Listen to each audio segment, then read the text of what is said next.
काहे तू लड़के के लिए रो रहे हो? जकरे ना हो रोज लड़का बने, जकरे हो लाख खाते रोज परेशानी। संत ने उनके माथे की लकीरों को देख के बताया, तो ये जन्म में रो रहे हो ना, तुम्हारा 7 जन्म देख के बता रहा हूं, तुम कभी 7 जन्म तक कोई संतान नहीं होगी। पिछले जन्म में तू सुअर था, 10-10 बच्चे तुम्हारे पास चिचियाया करते थे। किसी जन्म में तू कुत्ता था, तुम्हारे 5 बच्चे थे। 7 जन्म की बात बता दिया।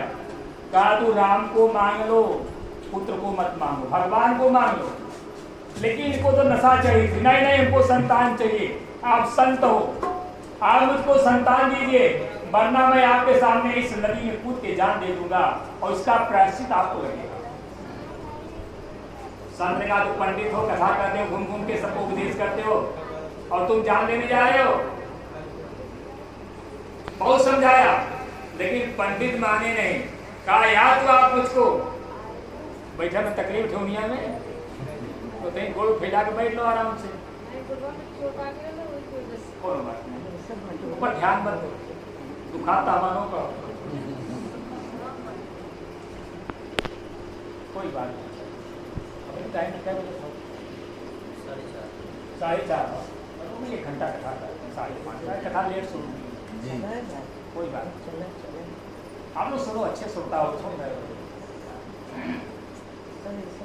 तो कहा तू पंडित हो, कथा सुनाते हो दूसरे को, और तू आत्महत्या करने जा रहे हो। कहा या तो मुझको आप संतान दो, वरना मैं आपके सामने नदी में कूद के जान दे दूंगा, मैं प्रेत योनि में चला जाऊंगा, इसका पाप आपको लगेगा। अब तो साधु घबराया, ये मरेगा, पाप हमको लगेगा।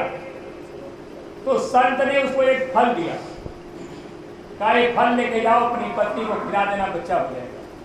अब यहाँ सोचो, अभी वही संत कह रहे थे कि तुमको 7 जन्म तक पुत्र नहीं होगा, वही एक फल दे दिया, खिला देना, लड़का हो जाएगा, पुत्र हो जाएगा। क्या मतलब? संत के पास विशेषाधिकार होता है, वो भगवान से जबरदस्ती ले लेता है संत। ये संत महात्माओं की हम पूजा करते हैं ना, कि संत को हम पूजा करेंगे, संत भगवान से मांग लेगा। अपनी वेदना को ना, अपने तकलीफ को आप गाय के कान में कहो, वो भगवान तक पहुंचा देती है। जो गाय घर पे होती है ना, बड़े काम की होती है।